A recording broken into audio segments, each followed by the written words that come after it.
Alright, so the goal here is to get this engine cleaned up and installed into this chassis, so I'll have two speeds. I'm going to go ahead and look in this maintenance manual to see about adjusting the 2-speed here in this one.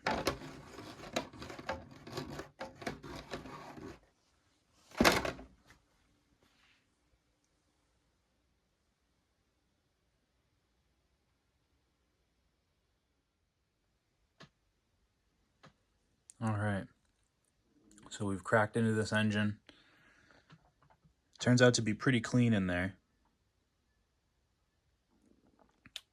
I'm glad the exhaust gasket didn't fall apart. It was stuck to the case, just like this washer is here. It's on top of the cylinder sleeve. So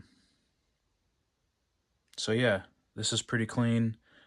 I'm just gonna pull the back plate off to see, what the condition is inside the engine, underneath the piston head. And if it's, as clean as it is up top, I'm just gonna wash the case off.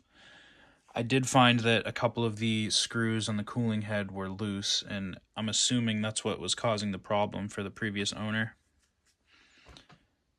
You can see the debris all over the crankcase, so obviously it was the same issue as occurred with the other 2-speed. But yeah, so like I said, I'm just going to clean this up. If it doesn't need any further disassembly, then we'll just install it and go from there.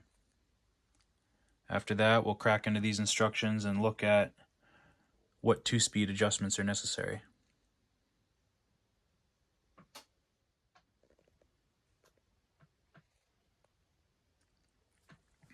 It's a little dirtier in there than I anticipated, or that I care to leave it. So I'm going to go ahead and finish disassembling this and get it nice and clean. Unfortunately, the back plate seal is cracked. You can see it right on that bottom piece there. But I'll borrow one from another Team Associated project I have. So we'll get this engine going.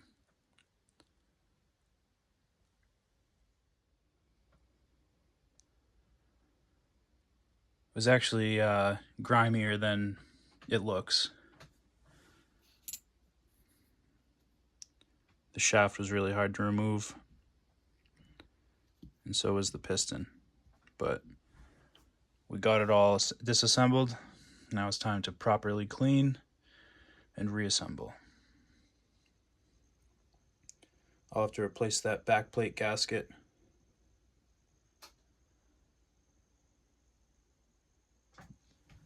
I was going to use this Megatech engine, but the pull start was wonky. So when I disassembled it, I found that the spring, the recoil spring, had snapped. So before I can use this Megatech engine, I'll need to get a new pull start for it. Unfortunately, the mounting points are different dimensions, so I can't just swap a pull start. I'll have to get one specifically for that. But the one that came with that engine's fine, so we'll just clean this up and then reassemble it.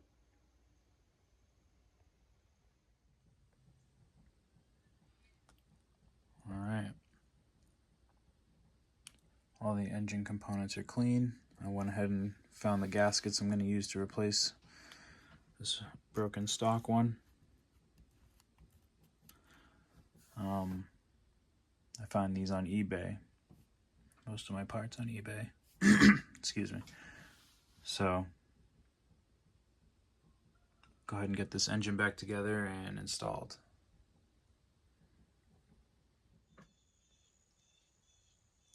So unfortunately, the dimensions of these gaskets just aren't quite the same as this engine.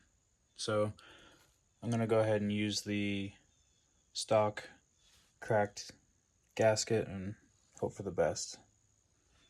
Hopefully there's not a lot of leak in the back, but at least I'll know where to pay attention. This is the company that makes them, so I'll definitely be checking them out to see if I can find the correct one for this Thunder Tiger engine, the Pro 18. But alright, I'm going to go ahead and finish getting this together.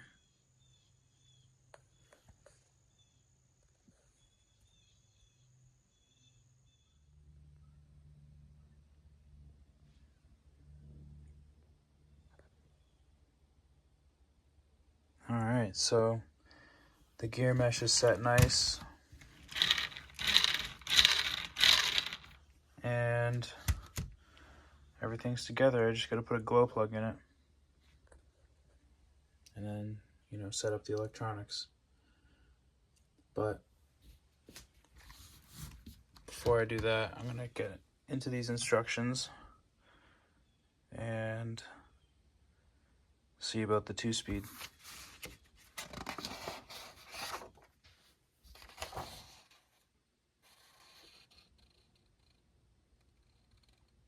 Step 2.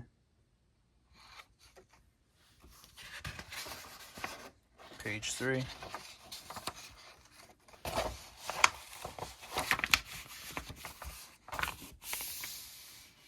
So here we are.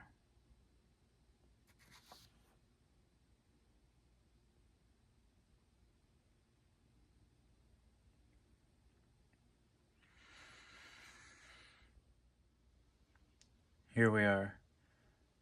So basically, I'm just gonna screw it in and then unscrew it. What it says here is to do 1.5 to 1 3/4 turns out.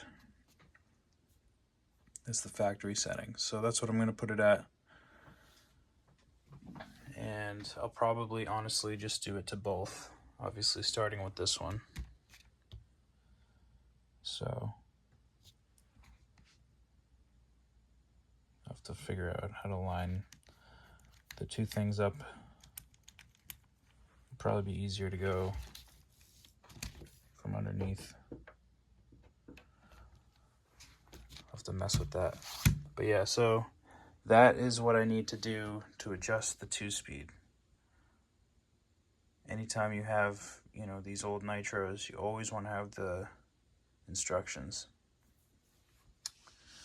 for reasons like this. If you guys remember in my Sen videos, I went over the same thing. Which a few of those I'll be driving soon. So yeah, I'm gonna do these adjustments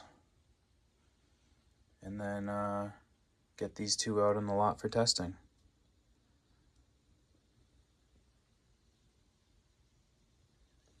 Obviously after I get this one set up.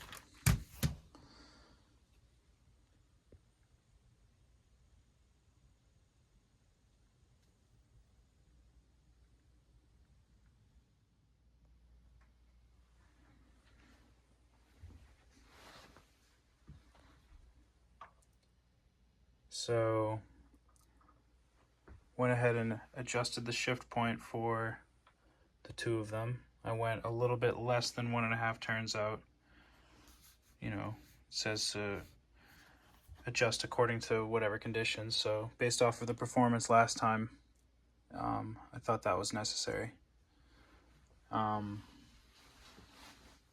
yeah, I also went ahead and ordered a couple sets of the wheel hexes because I lost one and one was damaged. So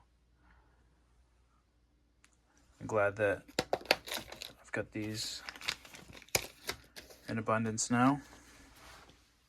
So yeah, I've got the electronics all set up here in this second 2-speed. I'm gonna go ahead and get things fastened up here.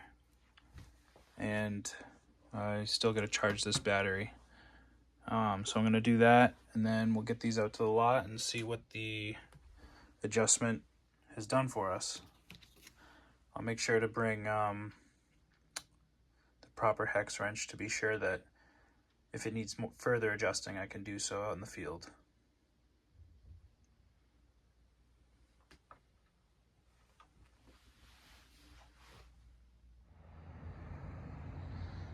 Alright, so I was able to run one full tank so far, and the engine runs fine, but the shift point is still a little earlier than I think the car can benefit from. So instead of the just about 1.5 turns out, I'm going to go just 1 turn out. I think that'll get it to shift at the right point, just based off of what the difference was. I don't remember exactly how many turns out it was when I started to do the adjustment, but I did have to, tighten that set point a little more than I thought it would be. So, anywho, I'm going to go ahead and make that adjustment and try this out. Just finished off the last of the VP fuel I had, so I'm going to go with this Blue Thunder. I only have about 1/4 of it left. I've got to get new fuel. So we'll see if it makes a difference in the performance as well. I just did 1 pull after refueling it, and you can already hear the difference.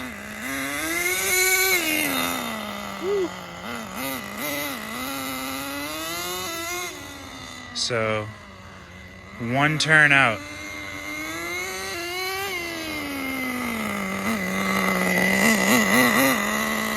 I'm gonna finish this tank off the camera so I can get used to driving the car, and then I'll fill it up again and record.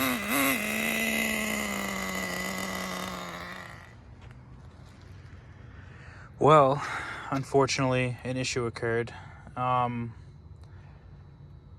Based off of my experience, what I would say happened was there's a pin somewhere in here that snapped from the pressure of the shifting, and it's only rear wheel drive. I noticed that it started to spin out.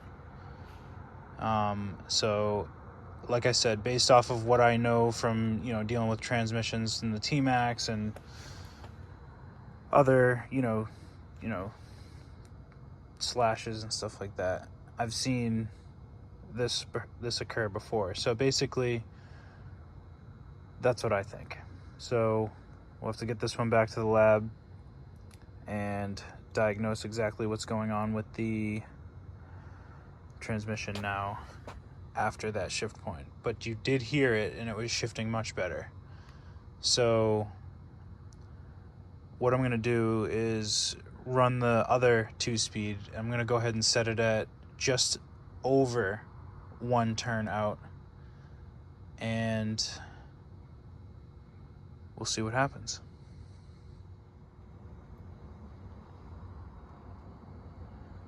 All right. So, gonna go ahead and set this up. Get that shift point set at just over 1 turn out, and we'll see what happens.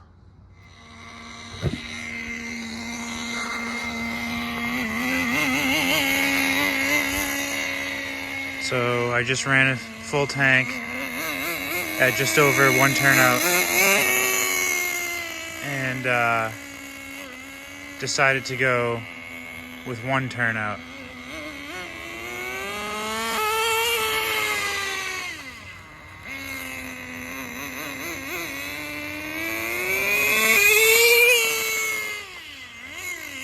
I still have to mess with the idle on the electronic portion, or with the servo, I mean. But I got the shift point really good here. And this car is much more stable than the other one. I wonder if it has to do with the wheels. The Fortec wheels are good, but I do find they slide a lot.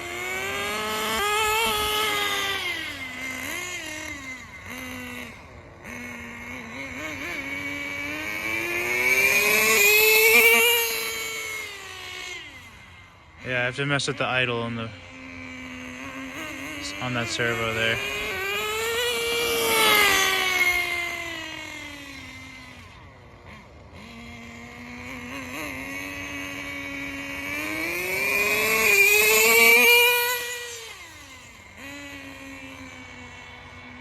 Whenever this car slides out, it always wants to remain in the forward directions, which is interesting and helpful.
That's what I mean.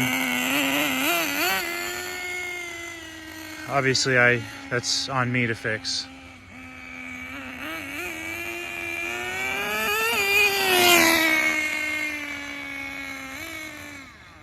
But yeah, this is very fast. But I gotta say, the single speed is very fast as well.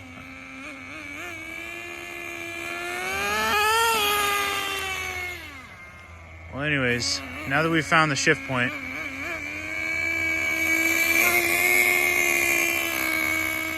I'm just gonna let this idle around. Finish this fuel off and take it easy before I break it.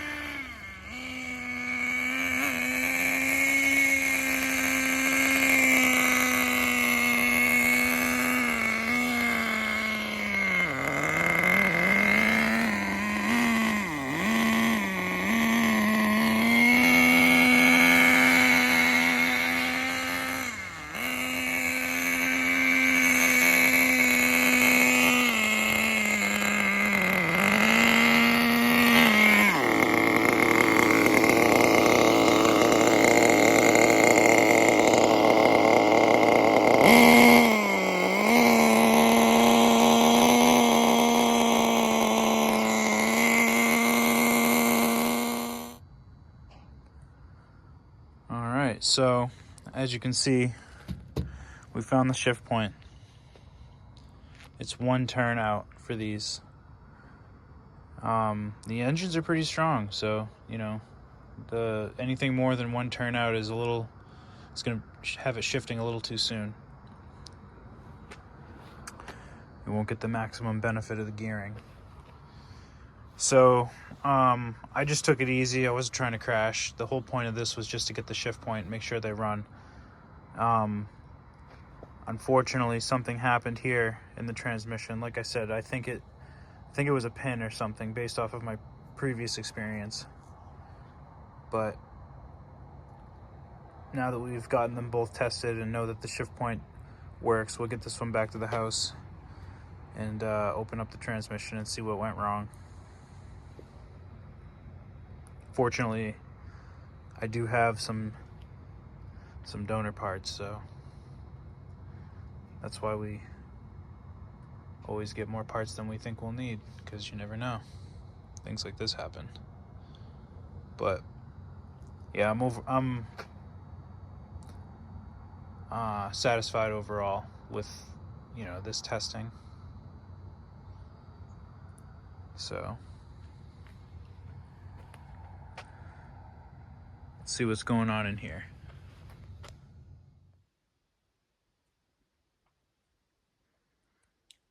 All right, so was able to get them both to run, and I was able to sort the shift point. So Both cars have the shift point set at 1 turn out in the transmission, and that seems to work.